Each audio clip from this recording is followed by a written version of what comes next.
السلام عليكم مشاهدينا الكرام. اليوم باش نخصص حلقتنا على مباراة الوداد والنادي الافريقي اللي فيه بالتعادل 1-1. تعادل مثير بين الفريق قطبين افريقيا، الوداد والنادي الافريقي. الافريقي كان في حالة صعبة يا اخي، الحمد لله بالعراقة متاعو وبجمهوره رجع للمسار الصحيح. اليوم باش نحكيو على ماتش الوداد اللي انتهى 1-1. شوفوا الوداد البيضاوي المغربي عمل الفرص نتاعو بالبلاريتي.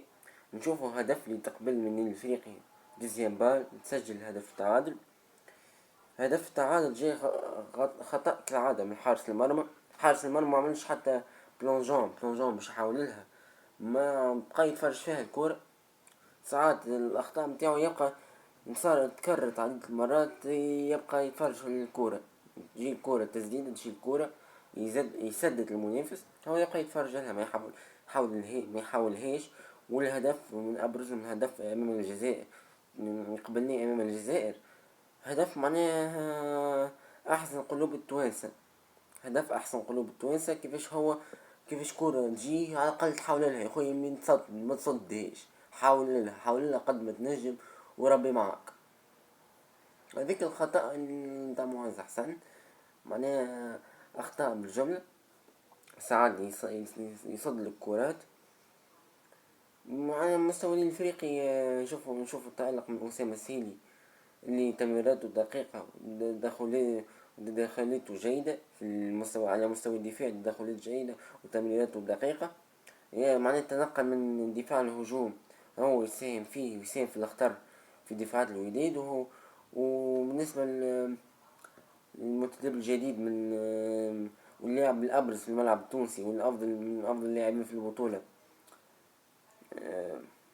الخضراوي أزعج دفاع الوداد المغربي، أزعج دفاع الوداد المغربي وساهم في خلق الفرص للنادي الافريقي. النادي الافريقي قاعد يعتمد، قاعد يبني في الهجمة امام الوداد، والخطأ واضح والنقائص واضحة. وهي على مستوى الهجوم، شوفوا في بناية هجمة، شوفوا في فرص في النادي الافريقي، ونشوفوا في خدمة كبيرة على مستوى اللياقة البدنية على مستوى اللياقة البدنية. شوفوا في خدمة كبيرة، شوفوا فريق قاعد يحضر في موسم ممتاز والتربص المغلق اللي تبرقة.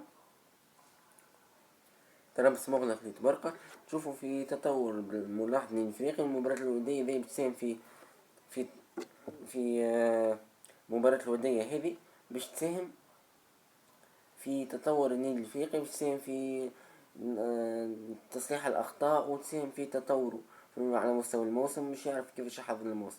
هذا بخصوص النادي الافريقي. ننتقلوا الى المنتدب الجديد عفوا. علي يوسف حاليا يلعب في الاهلي بنغازي الليبي وعنده 23 سنة. لاعب معناها لاعب ممتاز جدا، لاعب دولي. المهم ركزوا في كلامي، اللاعب هو دولي. شفته في دي سيكونس، عادي يفسخ لك مهاجم، عادي يفسخ لك زوز.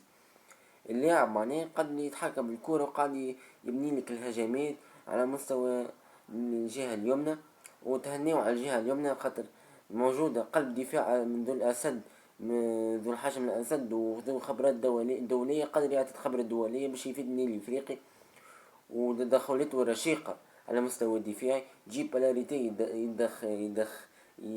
تلقاه هو موجود، تلقاه هو يصطاد الكرة، يعرف كيفاش يصطاد الكرة ويبعدها.